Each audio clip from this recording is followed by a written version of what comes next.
Jacksonville Jaguars fans, welcome into Duval Daily presented by GenJag.com. I'm Jordan Alugo. Thanks so much for being here Tuesday, October 21st.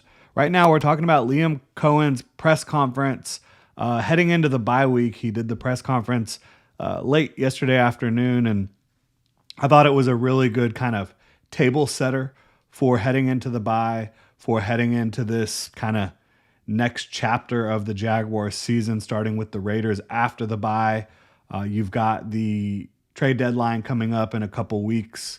I think that there's a lot of interesting things to talk about that Liam Coen talked about yesterday, so we're going to get into that. Really appreciate y'all being here. If you enjoy the content, please like and subscribe. You can also check out genjag.com, pick up some new Duval gear like the hat I'm wearing right now. Every order comes with one of these cute little guys. Sticker. genjag.com. So, just rolling through some of the things he talked about and my thoughts on it. The goal, Liam Coen said, is to get Trayvon Walker on the field more after the bye. I think that's really important. Really, really do.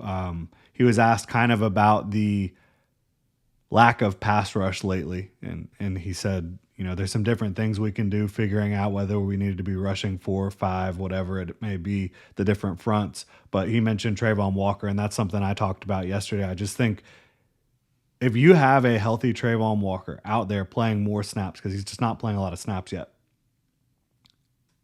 and he wasn't really effective against the Rams. If you have a healthy Trayvon Walker out there playing a lot of snaps, that just helps you by default. It does. That makes your defensive front better. That makes you better pass rush. That makes you better run defense. He's a really good football player. And it makes you more multiple, less kind of like a one-trick pony defensive front with Josh Hines-Allen. Not to, belittle the other guys, but he's the player you have to worry about. When you get Trayvon Walker out there, you got to worry about multiple players on the defensive front. So, I think that that's big. I think that that will help the Jaguars, but I also still think you kind of need to add something in the middle. Just talking about the team as a whole, and do they need to make sweeping changes? Do they need to try to reinvent the wheel and change everything? He does not believe they need to make massive changes. He believes they need to kind of pare things down, focus on what works, figure out what works, take some things off the players' plates, and execute. They got to stop beating themselves. He says, you might feel like you need to reinvent the wheel if you have a lot of holes on your team. But he says he doesn't feel like that's the situation. He doesn't think there are a lot of holes on the team. I don't know about that. I think from a talent perspective, you have the talent at wide receiver, but it's not performing. I mean, Brian Thomas Jr. is maybe the biggest issue on the whole team right now. Just his inability to be a wide receiver one, his inability to go across the middle. De'Ami Brown, same thing with inability to go across the middle and drops. And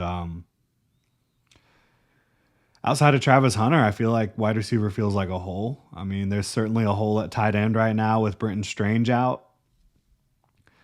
They need more production in the middle of the defense, as I mentioned, and in general. But once Trayvon Walker's back, that should uptick at least on the edge. But you need more production in the middle of the defense. I think, the offensive line has shown clear regression the last 3 weeks. Feels like at the very least, like Patrick McCary isn't playing well enough, but I think you could point at a lot of different pieces to the offensive line saying they're not playing well enough overall. Safety. I thought that was a hole going into the season. They started playing really well, started maybe changing your mind, but it hasn't been great lately. I think they do have holes. But I don't know what you can do in some of these situations outside of acquire talent. And hopefully James Gladstone can kind of get on his horse and acquire some more talent to fix some of those issues. If they want to compete at the highest level that they can in 2025, that should be the case. And you saw the Texans lose last night. The Colts, right? The Colts are looking like they're running away with the division a little bit. Obviously, it's still early. You're only 2 games back. I don't think just because you got beat the way you did against the Rams and the Seahawks, that does not mean things are cooked, like the season is cooked. It doesn't mean that at all. But you do have to fix some things, right? So you look at the AFC standings right now, and the Jags would be in the playoffs today if the playoffs started. They would. Chiefs would not, which is hilarious, crazy.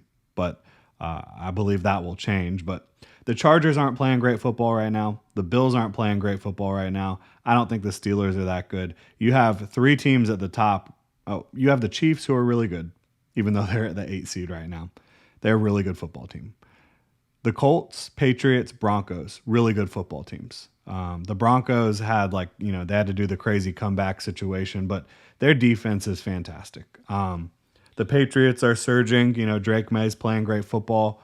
The Colts are on a whole nother level than the rest of the league, it looks like right now, outside of the Rams, but they're on another level than I think everybody in the AFC right now, just the way they're operating. So catching them might be tough, but things can change rapidly in the NFL. You never know what's going to happen. So should the Jaguars be all in on 2025? I think that you can toe the line between being all in on 2025 and making some aggressive moves to get better in 2025 while also not hamstringing your future.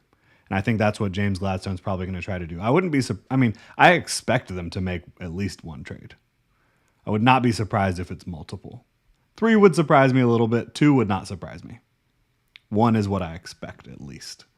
I think that they're going to try to fix some things and try to get this thing going and win more games in 2025 and make the playoffs and let the chips fall where they may. In regards to Trevor Lawrence's play, he really appreciates that Trevor Lawrence is taking care of the football. Says Lawrence and the whole offense has to start faster. Talked about how the sacks are on all 11, the receivers, the offensive line, the quarterback, everything. And so I agree. We talked about that earlier. Trevor Lawrence is not starting fast enough in the last couple weeks, especially last 3 weeks, right? Is that all his fault? No, but he had the opportunity on the first play of the game to hit Travis Hunter, and that would have kind of settled things down a little bit, and he didn't take that opportunity, and it led to a sack. But there's a lot of other issues going on as well. And I feel like Trevor Lawrence, as the game gets going, is starting to get more comfortable and look more like the guy you want him to look like. But he's starting slow. The whole offense is starting slow. And he says they have to make the easy ones easy, which, we've talked about that. There's some times where Trevor Lawrence does not just take the easiest path. I think that a lot of that has to do with just confidence in the way things are going around him. The fact that he's in a new offense. Everybody's like, oh, it's year 5. Well, yeah, it's year 1 in this offense, though. Year 1 in a real NFL offense. I mean, Doug Peterson, you don't see any of his coaching tree calling plays right now. So, regarding the kicker situation, Cam Little said that they have full confidence in Cam Little. And that they're not going to make any moves at the kicker position. Focus issue here with the camera. They're not going to make any moves at the kicker position. He didn't say right now. He said in general. I mean, he 100% had Cam Little's back in that press conference. So it doesn't look like anybody who's calling for the Jaguars to go get another kicker, bring somebody in, is going to get their wishes. And I would like to see Cam Little kick his way out of it because he's a damn good player. I don't think that this is indicative of who he is. I just think he's in a slump. Hopefully he can bust that slump. Devin Lloyd, still TBD versus the Raiders. He was the defensive player of the month, making all sorts of great plays for the Jaguars, not just the interceptions. He was making other great plays as well. They're hopeful that he can play versus the Raiders. It's still TBD. They want to be smart. The biggest thing there is, yes, you want him back, but the good news is Ventrell Miller is not a bad football player behind him, and I think that they can find some success probably against the Raiders, even if they don't have Devin Lloyd on the defensive side of the ball. Penalties. In regards to penalties, he's been trying to figure this out. Like, why are we so heavily penalized? He said 4 of the 5 teams with the most penalties are first-year head coaches. He said his thought process on this is everything is new to almost everyone. the techniques, the fundamentals, what you're asking players to do, the whole team, everything is new. And so when everything is new, it can be difficult for it to come together. It can take time for it to come together. That's his belief. That's what he's holding on to. And he's saying they're going to do everything they can to focus on the fundamentals and the details. And again, to pare things down. And if they can do that, they might be able to clean up the penalties. And he said, some of it, the pre-snap stuff, you absolutely have to clean up. There's some things post-snap where it's like, it's just going to happen. There's some other things where he said it's bad luck, which is interesting because I asked Grant Udinski earlier this year if he felt like some of the penalties were like just bad luck or circumstantial or anything. And he said, you can't think about it that way at all. But then you have Liam Coen saying this today. So that's a little bit of a difference in the way they're communicating that, at least to the media in that. So I just thought that was somewhat interesting. Probably a nothing burger, but you have your head coach, who's also the top offensive guy, and your offensive coordinator saying kind of two different things about some of the penalties. I personally do believe some of these penalties have been bad calls. So I'm kind of on the side of Liam, but at the same time, Grant is like, we have to take a look at every single one and make sure we're doing what we're supposed to be doing. So